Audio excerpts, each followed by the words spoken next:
everyone. This is The Experts, and I'm Dr. Janelle Kim. Today, I am interviewing Sahil Bloom. He is launching an amazing book in the first week of February called The 5 Types of Wealth, and I cannot wait to dive in to everything he has to share with us. Stay tuned. Sahil Bloom, I'm so happy that we are finally here together and we can dive into all of the things. But before we do, I'd love to take a moment to embarrass you and make you uncomfortable. And by reading is the academic side of me, as I said, a little bit about you for anyone who does not know who you are, which would be surprising, by the way. So find out if you don't. Sahil Bloom is an inspirational writer, content creator, entrepreneur, and thought leader, captivating millions every week through his engaging insights. You can't laugh on him. And bi-weekly newsletter, The Curiosity Chronicle. Okay, so we can break it up a bit. Let me tell you how difficult it is to write a bi-weekly newsletter, okay? So let me call that out. That's actually really amazing. Known for simplifying complex ideas, something I appreciate so incredibly much. You share valuable perspectives on personal growth, finance, and meaningful living, earning a loyal following through your writing and social media presence. You are the owner of SRB Holdings and managing partner of SRB Ventures, which is an early-stage investment fund. That's actually very important. If you don't know what that is, please look it up. A Stanford University graduate with an MA in public policy and a BA in economics and sociology. You were also a 4-year member of the Stanford baseball team, demonstrating your dedication to both academics and athletics. And I have to further that because that also includes balancing life, that includes self-discipline, that includes discipline physically, mentally, spiritually, all of the things. And then what I'm so excited to share is that your upcoming book, The 5 Types of Wealth, is coming out.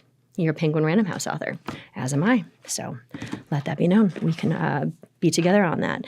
And this is a book that we're going to dive into right now. So I'm certainly not going to take up all the time with this bio.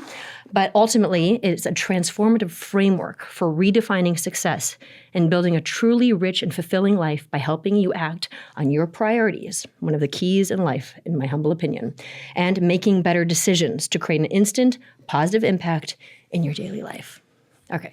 There you go. I need to bring you around with me everywhere. That was amazing. That was amazing. Sees that. Yeah. I think that's a wrap. Okay, that was amazing. It was so wonderful spending Great time podcast. with you. Thank you so much. That was we very got kind. It right. No, I do think it's really important to highlight all of those aspects, and I'm not sure if that's done all the time. But now we can dive in, and I know that you are basically having conversations with so many interesting and amazing individuals as such an inspiring individual yourself. And so we're going to talk about all the things. But after all, this is The Experts and my podcast.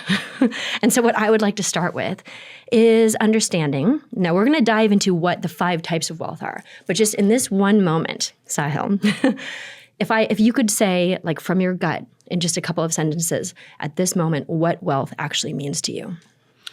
Having the freedom to take my son in the pool at 1 p.m. on a Tuesday. Okay.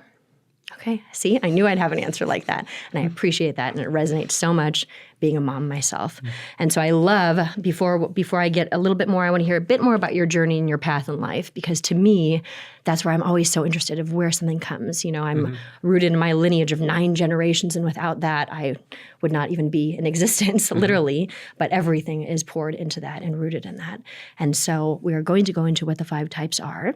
But if you could also, something that I loved in the second that we connected really resonates with me is that you come from a multicultural, multi-ethnic background, as I do. And so I really appreciate this, as do our children and everyone who this resonates with. So how did that shape your path, Sahil? You know, you actually said, if I can say this much and then take over, that the mix of cultures, beliefs, religions in your life profoundly affected you, and it certainly did for me as well. So tell me a bit about that. I think in many ways, who I am as a person was really fundamentally shaped by a few decisions that I think my parents made. So my mom was born and raised in Bangalore, India. Okay. My father is white from the Bronx, New York. Yeah. And they really crossed paths by a crazy turn of fate. 2-week window that they happened to both be at Princeton University. My mom had applied and come over to the U.S. for college and was doing a master's at Princeton. My dad was finishing his PhD there. My mom was working in the library to pay her way through school, and my dad was like studying feverishly for his final dissertation. And my mom asked him on a date. This like very cute young Indian girl asking this like, white Jewish guy out on an date. Absolutely. I'm sorry. We have to pause for a second because, you're younger than me, I'm sure. But, at that moment in time, that was certainly not, I don't think, like, good for your mom. That was not. Yes, I totally agree with that. My mom, you need to meet my mom. My mom is a very bold, assertive, confident, incredible storytelling. And just the image of that like warms my heart thinking about her asking him. But so she asked him on a date. They went out on this first date. And on the date, my dad said to her, "My father will never accept us." And my mom was so blinded by his use of the word us that she completely missed the message. Yes, and perfect. Unfortunately, he was right. And his father was not accepting of the idea of him dating or marrying an Indian woman and forced him to choose between his family and my mom. And he walked out the door. Yes. And never saw his family again. And to this day, I never met my dad's parents. He has 3 siblings I've never met. I have first cousins out there somewhere that I never met. Right. And that decision to reject common convention, to reject the default path that was handed to them. Absolutely. And to choose their own way, carve their own path that maybe made no sense from the outside looking in or definitely made no sense to their families. The lineage of that, I feel, is sort of ingrained in my DNA. Absolutely. That idea. And the decision, most importantly, to choose love above all else. Of course. As the center, as the true north. And I was the beneficiary of that because I felt like the fact that his father had turned him away made my father and both my parents into the most loving, supportive parents I could have imagined having in my life. People who have been there for me through all of the different ups and downs and have always been people that had very high expectations, but also paired it with really high support. Yes. I always felt like they did have high expectations for me, but they were always willing to lift me up to go meet those expectations, to be there for me. Yes. And that was a big part of who I was. Yes. I, as we said, grew up in this mixed race household where both sides were very academically oriented. So my mom, Indian culture, very academic. Korean descent, the same. You better believe that. And my dad's a professor at Harvard. Yes. So like you can imagine both sides very, very demanding academically. I had an older sister who was achieving all of the things that my parents valued, right? She was getting the best grades in the school, all of these things. I was never quite as academically inclined. Well, I mean, you went to Stanford, so. Well, you get so there. I'm a little disappointed. You get there. But all during my like elementary school, like younger years, primary education years, I had started convincing myself that I wasn't smart. Sure. My sister was getting all the best grades. I was kind of screwing around more, playing sports, playing baseball, all these other things. And it started creating this like insecurity in me and breeding a resentment in my relationship with my sister because I resented the fact that she was achieving all these things that my family really valued that I didn't feel I was capable of. What's the age difference? Just curious. 3.5 years, 4 years in school. So we were never in school at the same time. And then she was resenting me for the fact that she felt like my parents were taking it easy on me. I can relate. That dynamic was one that took a really long time to heal and remedy, actually. And I'm sure we'll talk about that. Yes. But the reason that's important in understanding this like insecurity that got bred in me was because what it led to was when you feel an insecurity, when you feel like you are not enough, you search for everything externally to try to get the affirmations that tell you that you are. That you take it out of yourself. Yeah, exactly. You try to find the external solution to the internal problem. And so for me, that was like chase everything that could get me patted on the back. Of course. So it was baseball first, where really leaning into this thing that I felt like I was good at, where I could get people to say like, you're the star, you're great, you're enough. And fortunately I was quite good at baseball. I was just going to say, it's interesting though, because it drove you enough to actually, of course, mixed with fate and hard work and all the things. And I do think that that's a common thread among a lot of really successful people is like there's a deep-seated insecurity that sparks this desire to really push yourself. And that definitely was the case for me in some ways.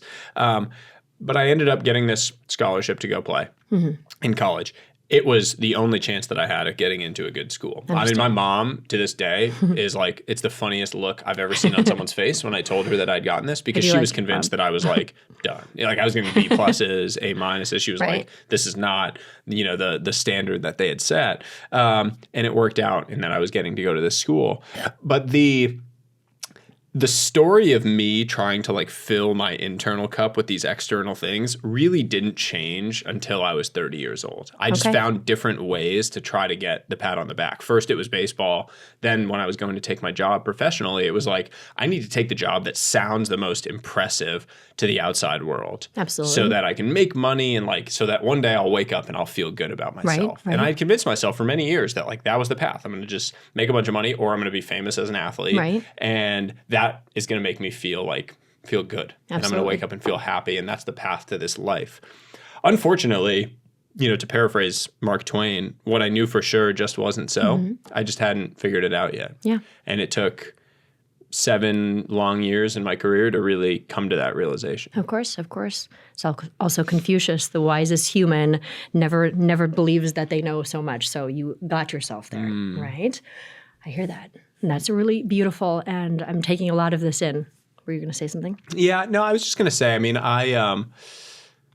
it's kind of funny. Like you can never really trace the roots of some deep-seated belief that you have. It's very hard to point to like when the original story got incepted into your mind. But I had, as I started progressing in my career, grown more and more narrowly focused on the idea that making money was going to be what led to me feeling this happiness and contentment. Right. And this feeling of wealth. And I never questioned that was true, that was going to happen, that was the path that I needed to march down. But what I found was that the more narrowly I focused on it and the more success I had in that one area, the more other areas of my life started to suffer. Of course. It was like the idea, you optimize for one thing at the expense of everything else. And so what happened as I started getting further into my career was I was winning the game. Right. Externally, you would have said things were going well. But on the inside, a lot of things were starting to show cracks. In my relationships with my parents, with my sister. My wife and I were struggling to conceive at the time. That was creating strain. That will definitely. I was drinking 6-7 nights a week. My mental and physical health were suffering. And I was hiding all of this from the world. Like I was carrying this burden on my back. And if you had seen me, you would have said things were going well. And I started to have this sensation in sort of 2020 when COVID hit into 2021 that if that was what winning felt like, I had to be playing the wrong game. Okay, well, you stopped. Something that has been in my mind a lot, particularly lately, is how much we have to check in with. I speak on living meditation, the 8 keys. We can talk about that another time. But one of the main things is always coming back and reflecting on yourself. Key number 1 is know your true self. It's an ongoing process forever. But how often we as human beings do not train our minds, like we train our bodies. As an athlete, you know this. We have to train our minds to reflect and to teach ourselves how to do this or not. It's always comes down to our choice, right? And so I love that you're saying this. And the fact, so what's been coming to my mind a lot lately, and I'm hearing you say, is that so often in life, especially when we get, and we have strong personalities, and we do have success, and we're capable of doing all the things, and not everyone sees, you can become part of that cycle even more, right? And so no matter who we are, it is my firm belief, particularly like I said in the last couple of months really, that we have to come back, ground ourselves, as you saw me do even in the beginning of this podcast, take a breath, that is our chi, that is our vitality, our connection, and ask ourselves what it is that I want. I find so often that, and myself included as a human being, especially when you're in that cycle, that you don't stop enough to ask yourself and prioritizing. You talk about this. I live by this constantly. What is it that I want? It can change. And so that's what I'm hearing you say. And I think that's beautiful. And if I can also just acknowledge that had you not walked through these steps, which I know you know, but for what it's worth, and sat and had that moment of what is it that I want? Like something doesn't feel, you're aware enough to feel that, you never would have had this book. You never would have even been on this path. So anyways, I just have to acknowledge because I think a lot of people are walking through this. I do think, and it's hard to ever regret or try to rewrite the past because everything from your past has led you to where you are today. You cannot. And if you're pleased with where you are today, you wouldn't want to trade those things because they contributed to who you are. My grandmother, and this is a quote out of the book as well. My grandmother once told me, "Never fear sadness, as it tends to sit right next to love." And it was this acknowledgement that some of the most beautiful things in life dance on this razor's edge, where you have to accept the good for the bad. Yes, and sometimes you have to endure, you have to experience that pain in order to have the joy on the other side of it. It's the cost of entry. Speaking the same language, Sahil. That is yin and yang. I'm certainly not going to go into it right now. I speak on that enough, but just for a simple kind of acknowledgement here, yin and yang, it's the energy of the universe. You do not know success unless you know failure. You cannot know happiness unless you know sadness. And so that always comes together. So I love that you acknowledge that. It's always that balance. So I love what your grandma says, and I certainly, that resonates with me as well and what I've been taught by my teachers. I love that. Yeah. I love that. Yeah. Yeah, it is the thing I came to understand through this journey was what you measure in your own life really matters. Because the things that you measure end up becoming the things that you focus on and the things that you build around. And money's measurability is a feature in that it has helped us in a lot of ways in society, but also a bug, because it leads to this very narrow, myopic focus on this one thing that is part of building a wealthy life. Right. But if you focus on the one thing, you may lose all of the others. Absolutely. And I talk about this idea in the book of the Pyrrhic victory, this idea of the victory that comes at such a steep cost to the victor, it might as well have been a defeat. It's sort of the battle won, but the war lost. And that is the path many of us are marching down when we focus entirely on money. We may win this battle of making money, but we will lose the war of the fulfilling life. Once again, what is it that I want in life? Exactly. It can be a part of it, but are you so zoomed in that you can't even see the rest of everything happening? Yeah, and I think most people don't take the time to ask themselves that question. And that's what I'm saying. Let it be known. For what it's worth, you hear Sal and I both agreeing to this, and we still have lives to live, but it's in my humble experience and what has been handed down through the teaching of my lineage, it is vital. It is literally part of one of the most important things to do as a human being, and that is reflection. We say these words a lot, and they can almost become cliche, but there's a reason why a lot of these stick. And I think that's one of them, being reflective and taking the pause and checking in and being aware, because that's the only way at this point in my life. I'm 40. I'm going to be 43 soon. I always love to age myself. I'm like the only woman who does that. I'm 42 still, but let's just call myself 43. And I think that's one of the most important things is to constantly keep checking in, especially when you're balancing so much, especially with young kids. They are in my life. I have my loved ones, and I ask you this as well because I know that your son is now 2, 3? 2.5. Yeah. Okay, 3 is my favorite age. A lot of work, but amazing. But they certainly are something that I have chosen to be a reminder, and what a beautiful thing that they constantly ground me in that. And certainly you don't need children. You can pick, you have to find that spark. And that's what I'm hearing you say, to stop and ask yourself that question. And another thing that comes to mind, I'd love to know your thoughts on this, that I was taught by the masters and teachers that come from my lineage is on material things, right? We come into this world with nothing. We gather our things for a time, and then one day we leave with nothing.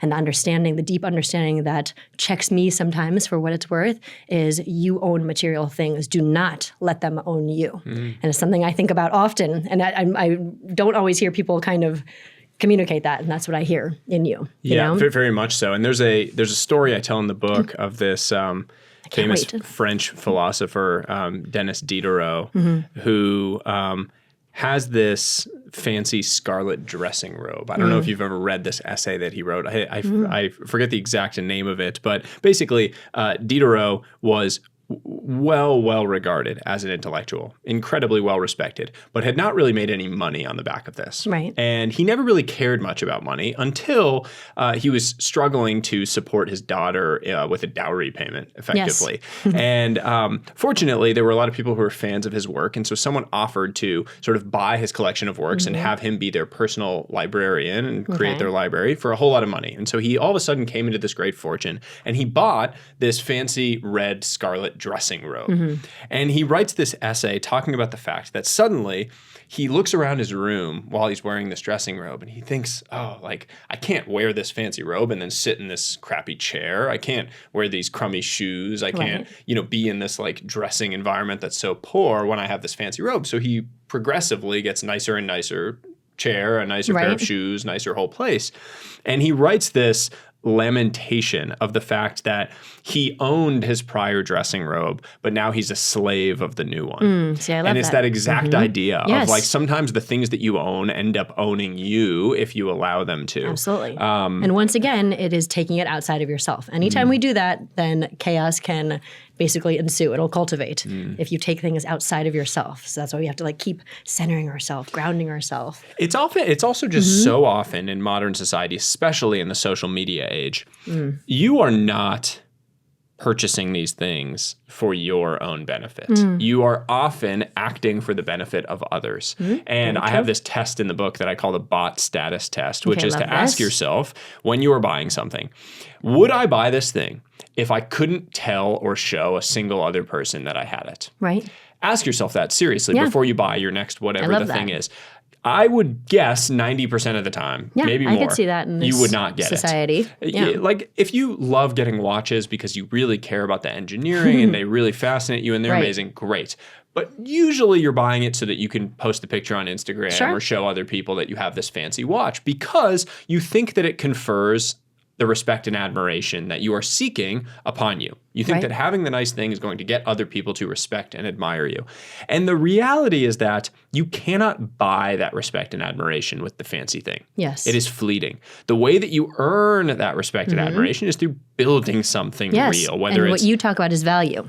Exactly. That is huge. I was raised that way as well. And you are building something. So like if you want the respect and admiration of well-known and successful business people, you don't get that through buying fancy things. Right. Those people are not impressed by the fancy things you can buy. Otherwise, they would have tons of respect and admiration for lottery winners. This is true. Because they have a bunch of fancy things because they won the lottery. Right. They respect and admire people who built things. If you go build $1 billion business, I guarantee you will have the respect and admiration of those people. Similarly, it's the reason that I say that a fit, healthy body is a better status flex than having a Rolex on your wrist. Absolutely. Because you have to earn it. It's really hard. Jeff Bezos can't get that any faster than you. Elon Musk cannot buy a healthy, fit physique. Because we only have one mind and one body in this whole life. So what are you going to do? You can't get someone to work out for you. You can't get someone to eat the foods for you. You can get a trainer. You can get someone to cook the food for you. But you can't get them to do the thing for you. Absolutely. And so I think over and over again that the goal is to play games that require you to earn the thing. Yes. Because that's what's actually going to get the respect and admiration that you are seeking in life. And once again, through value of being able to share something of value to others. And that is, I mean, that's as far as I'm concerned, like the foundation of really what it means to be human, you know? We are all connected. And so I absolutely love that. So the 5 types of wealth. We're kind of already there. But how did you come up with, I mean, because I know that when I was writing my book and coming up with the names of the keys and this, like, how did you come up with, I can imagine why. Time, social, physical, mental, financial. I've memorized it because it resonated so quickly with me. When I stepped off my prior path, the first thing I did was I went on this journey to try to understand what did create a meaningful life. And the way that I did that was I immersed myself in the human experience. I went and talked to hundreds, at this point, thousands of people. Right. And young people, old people, rich, poor, all over the spectrum. And what I tried to figure out was either if they were really old, what advice would they give to their younger self? Or if you were young, what was the ideal future you were trying to create? Yeah. And across the board, 4 things kept coming up. Time, people, purpose, and health. Those were the 4 things everyone says in some way, shape, or form. Money is sort of an enabler to some of those, but it's not really an end in and of itself. No. Unless we really can like help support some of the things that you're doing. It's a tool, but let's not the goal. Acknowledge, because some people are afraid to, and I want everyone to hear we're acknowledging. There's a whole section in the book on it. Yes, and like, obviously, I very financial. explicitly say at the very beginning, money isn't nothing. It simply can't be the only thing. Absolutely. You should use it to create these other things. And that was where it started to frame in my mind. It was like, okay, the way that we are measuring our success in life as just being around money is incomplete. It's a broken scoreboard. We need to create a new scoreboard where you are actually measuring for the full picture of what builds a wealthy life so that you can take actions to build towards it, because the things that we measure end up becoming the things that we focus on and build around. That was where this whole idea took root in my mind. And it was how, this framework was how my wife and I then changed our life. Absolutely. It was what we built our life around. It was how we made decisions. It was how we thought about our path and the different changes that we made. And building a wealthy life across all of these areas, focusing on identifying the things we truly cared about, our true north, and then taking action to actually walk Absolutely. in that direction. And okay, I'll go there with you for a minute. I have been with my husband for almost 20 years now. We've worked together for 19 of them, like in our own business. That is impressive. Oh, well, thank you very much. I'm starting to realize that myself. Like, okay, now it's been 20 years basically. And I love that you said that because I don't always talk about this often, and I hear you saying it, is that you really do have to keep, it's important. And we live in the Tao. Things are always changing. And I think that the more you're open to that, the less, you set yourself up for disappointment and argument and tension and all of the things. However, if you have some foundational, as you did, you have the 5 types of wealth. I have the 8 keys of living meditation. The truth is, if you align, they very much align because there's certain principles that just exist. And let's just touch on relationships for a moment because I hear you say that. It's obviously very important to the world in many different ways, but to keep coming back to what is important. And that's okay. And remembering that that's the most important thing and to focusing on that and not who's right or wrong. And that's what I feel like, at least that's what I'm feeling from you. I mean, my wife balance has been my center through all of this. She's very much, she was the one that gave me the strength to make this decision. She was the one that I think believed in me before I believed in myself. I've known her since I was 15 years old. She was 14 when we started dating. We've grown together across different seasons of our life. Yes. And that concept of seasons has been really important to our journey. And it's important to the concept in this book to say seasons change. It's that idea of Tao, like your life has this fluctuating nature. You will have seasons of growth, seasons of destruction, seasons of change. And the people that you can grow with across those different seasons are the most important people in your life. Absolutely. And they need to be cherished, and you need to invest in those relationships the same way you think about investing in any financial tool or asset. Yes. I could not agree more. And I mean, relationships, that's social wealth in the book. Yes. The idea of the importance of investing in relationships is something that we have lost sight of. Yes. There is scientific evidence that the people you surround yourself with determine your outcomes. Of course, that's chi. The Pygmalion effect is like the scientific term for it, which is just to say that you rise to the level of expectations that other people have for you. So if you surround yourself with people who believe you are capable of more, who push you for more, you will rise to the level of those expectations. Similarly, if you surround yourself with people who think little of you, you will fall to the level of those expectations. So we have to choose incredibly carefully and wisely who we allow into our energy, who we allow into our space. It is vital. That is chi. It is life-changing when you take it seriously. Connection is the most important thing in this moment in time. If you were to ask me, it is the most important thing. It starts within ourselves, mind, body, spirit. Then it goes amongst each other. And so when we lose that, basically, that's where I see a lot of in our society. Let's not go too deep in that because I want to get to the other kind of pillars of the 5 types of wealth.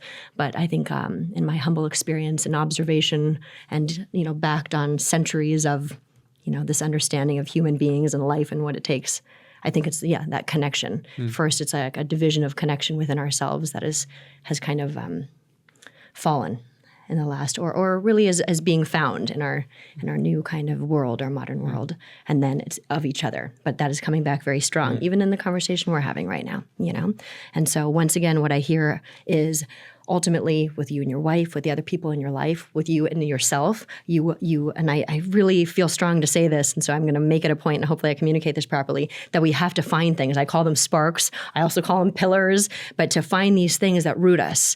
And you keep focusing on that. In this case, it's time, social, mental, physical, finance, But what is the most important? So that when you're in that argument or when that stressful thing happens, once again, you come back to that kind of clean, grounded state. You take a breath. I keep saying that because it's that powerful.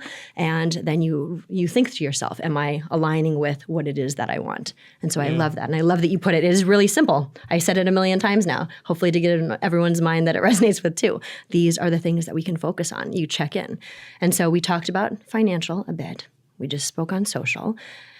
Mental, physical, of course. I mean, literally what I do is an expert in beauty and wellness, which is why we have the experts here. But I say it in that manner with much respect and, gratitude for everything. But I said it kind of quietly before. We have one mind and one body in this whole life. And I think we forget that sometimes. I know I do. Sometimes I say, oh, shoot, I am human. I forgot about that. And that's a huge part of everything that you do. So, of course, I have to, kind of lean in on this with you for a minute of how that is so important in your life. I watch your content. It's so inspiring. inspiring. It's awesome, Sahil, with everything that you are balancing. I make those choices too because I know how good it is for me to get that movement in, to do these things that make me feel good so that, of course, I care about myself, but so I can be there for everyone that I love and achieve everything that I set out to achieve. So what does that kind of look like for you? What are your tools and your tips that people can take away? I view physical wealth as a catalyst for everything else in life. I think that fundamentally changing who you are, changing your life is about understanding and recognizing one powerful point, which is you are capable of taking an action and creating an outcome. Yes. If you believe that that is possible, you can go do anything in the world because it all comes down to an action and then an outcome. And physical wealth is the fastest way to convince yourself that that is possible. If you are feeling lost, if you are feeling stuck, if you are feeling in the darkness, for 30 days, wake up at 5 a.m. and go work out. I guarantee at the end of 30 days, you will not feel that way anymore. 100%. Because you will see yourself in a different light. You will have done a very hard thing and created an outcome on the back of that. That has ripple effects into every other area of your life. Absolutely. It will impact how you interact with other people. It will impact how you show up at work. It will impact how you feel.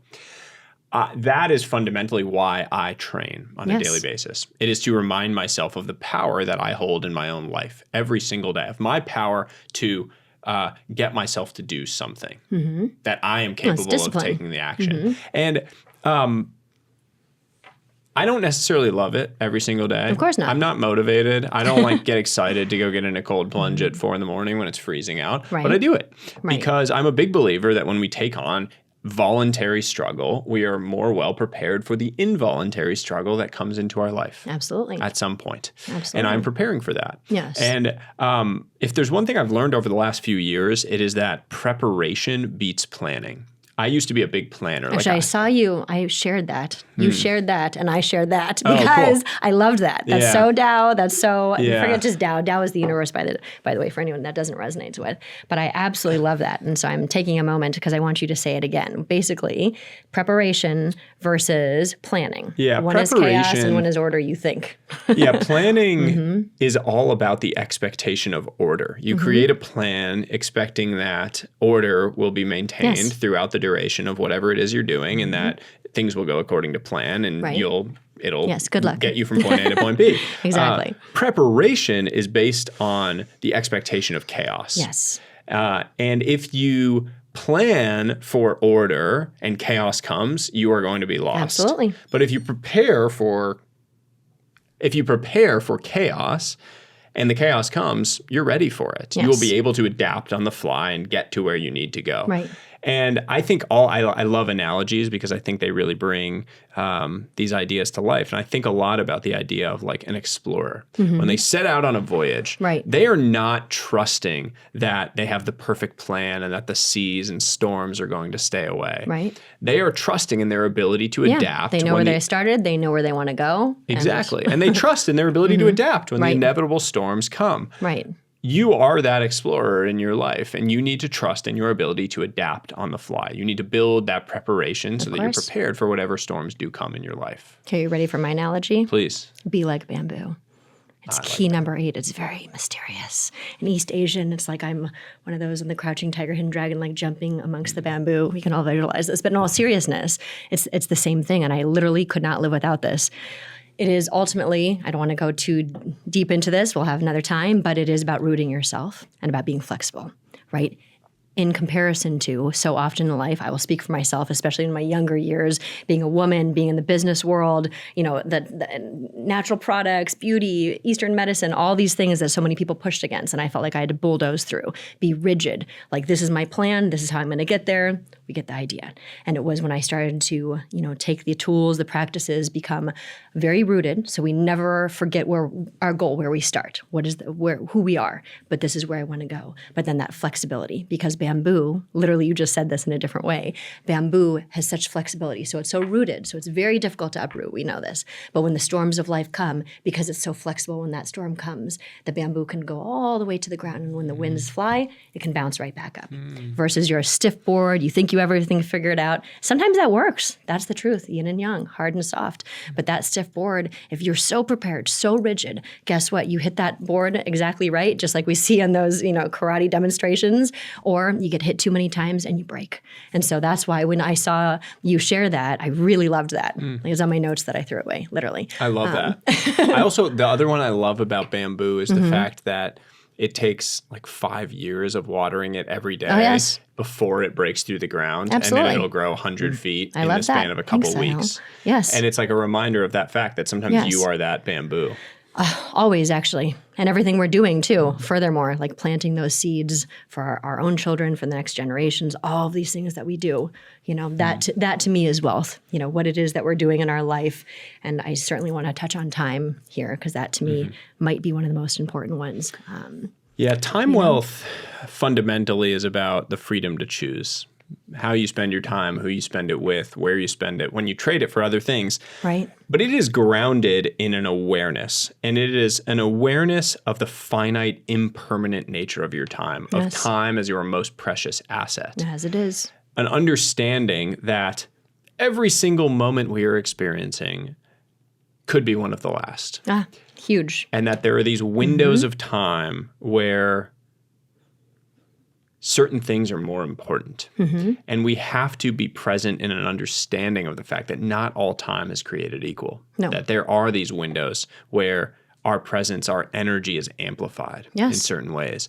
That understanding, it's this idea in ancient Greek culture that there are two words for time. There's chronos, which is like the quantitative, pure linear time. And then there's kairos, which is the idea that there are specific windows that are more important, that have more texture, more meaning. Yes. That understanding changes the way you live fundamentally.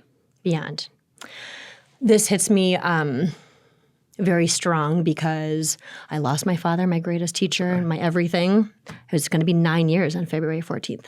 And I have found myself saying in the last couple of months on interviews on the other side, and it's so interesting because I shocked myself the first time I ever said it. But I went with it. I was like, okay, we're saying something here. And that is losing my father was one of the greatest gifts, if not the greatest gift he's ever given me, which shocked me when I said that. Because, just horrible. I'll say it for all of us who have lost, especially a parent in that way, and my greatest teacher. But thinking of, and it was very sudden, like literally I was with him, all the stars aligned, why I was there. We will not dive deeper into that right now. But literally I saw with my own eyes him there and him gone. And so we can pull in all that, but that's not where I want us to sit. The beautiful part about that he gave me, that he gave my family to the best of my ability. I'm ingraining this in my sons. And this is what helps me prioritize. I think people close to me sometimes are like, you're really funny, Janelle. Because sometimes I'll just be like, it's fine, we'll figure it out. Even though life has a lot going on in my life. And that's why I really appreciated that you call it out in this way, time wealth, because truly we have a limited amount of time on this earth. And I don't ever want it to be pessimistic, and that's why I think you said it beautifully.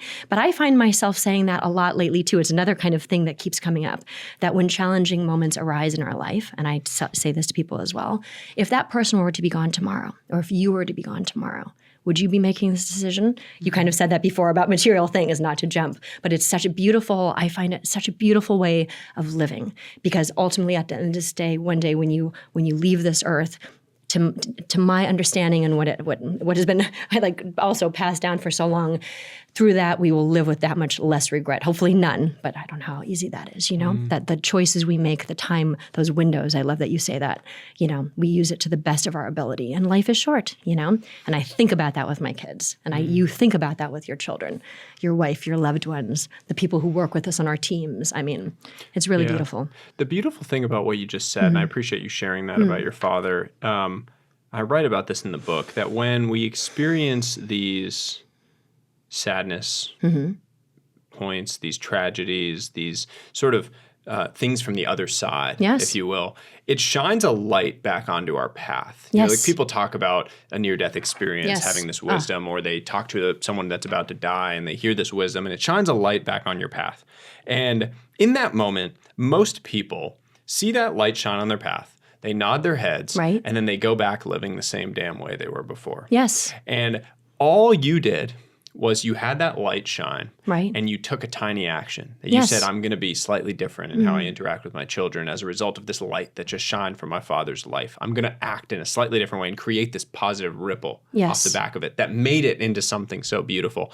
And so my message to anyone listening to this who reads the book, who doesn't, is hear these messages that we're talking about, that you read in the book, these pieces of wisdom from the other side, these things that you learn.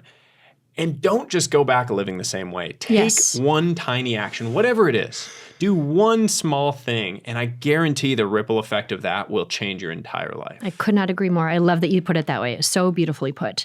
And because oftentimes I think that we, given all of the things in our modern world, society, I'm not going to keep going down that road, but I think that we feel like things have to be so big and so loud and so overwhelming often. And so I love that you said that, and I couldn't agree more. It really is the little things. You know, you hear this. In fact, that's something I wanted to ask you personally, so I don't want to run out of time here. I wish we had like days to do this. Well, we'll have days personally. Yes, we will. This is the truth. This is the beginning. But you spoke to so many people. So what are some of the, I want to hear all the things, and I can't wait to dive in. So I'm like going to cancel all my plans. But you specifically, and you mentioned it, you spoke to some people who were in their 80s, 90s, and there is wisdom that comes with time of living on this earth. What are some of the things that they shared with you? Yeah. One of my favorites was an older man who said, treat your body like a house you're going to have to live in for the next 70 years. I love that so much because it brings to light a couple of things. One, your body quite literally is a house you have to live in for the next 70 years. So how are you treating it? Are you building the foundation? Are you investing in it daily? Are you making minor repairs along the way to avoid major repairs later? Yes or no? But that same exact principle applies to every other area of your life. Yes. Your relationships are the relationship house that you are building and living in for the next 70 years. Your mind is the house you are going to have to live in for the next 70 years. So are you investing in these other areas on a daily basis in that same way? Yes or no? Oh, I love that. In fact, like we used to say, actually, Craig and I used to say, are we making cracks in the foundation? So that's so funny. I love that. It's a perfect, I think it's a perfect way of thinking about it. I mean, the saddest one was my great uncle said, tell your partner you love them every single day. Someday you'll have the other side of the bed empty and you'll wish you could. And his wife of 70 years had just passed away. And that, I mean, both of us were broken up hearing that. Obviously, you can't imagine. Again, but that it goes time. back to that time. It goes back to that idea. Time, of course. And time is one of those things that if you were to map out how much people think about it, you basically think about it none. I know. And then at the very end, it's the only thing you think about when it's too late. Can we imagine if we start thinking about it now? And that's something I instill in the kids. I'm certain you'll do that for Roman as well. You must. Because it's like we teach them that so young. You know? Yeah, and time it's amazing because the most beautiful things in life are made beautiful because they are impermanent. It is their very impermanence that actually makes them beautiful. If they were permanent, they wouldn't be so incredible. Like a sunset. The reason a sunset is so beautiful and magnificent is because it's gone in an instant. Yes. And all of the best things in life are as beautiful as they are because of the fact that they don't last forever. Yes, they have that value because you appreciate it and in that moment. But you have to be there and appreciate it. You have to slow down and pause and create. Absolutely. It winds us back to the beginning of this conversation, which was that exact thing of pausing, creating the space in your life to zoom out and actually appreciate when you were living that dream life. When you were actually living in that version of your life that you've tried to create. Absolutely. Because, there's one thing I've learned, it's that oftentimes the things that we prayed for become the things that we complain about if we let them. Yes. And you forget, if you don't slow down and pause, that you're actually living a lot of your prayers. Yes. That's beautiful. And on that note, I think we're almost coming to an end, which is so sad.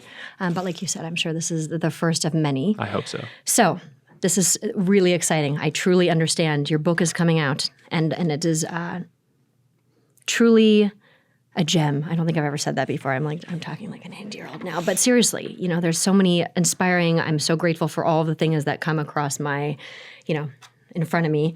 And I just love the way. I love that it is practical. I love that you take complex things and make them, this very much resonates, anyone who knows me. And so I love that you put it in this way. I think it's something that people can really absorb and not just memorize. I think that's very important.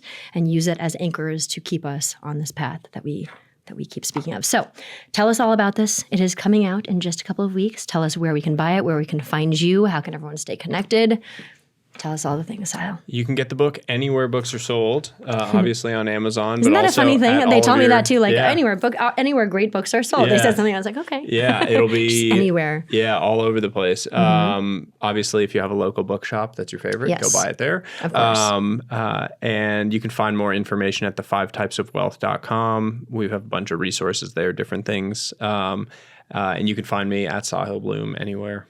And your biweekly newsletter. I keep saying that because I know how much work that takes. Yeah, that's my and baby. clearly it's incredibly popular.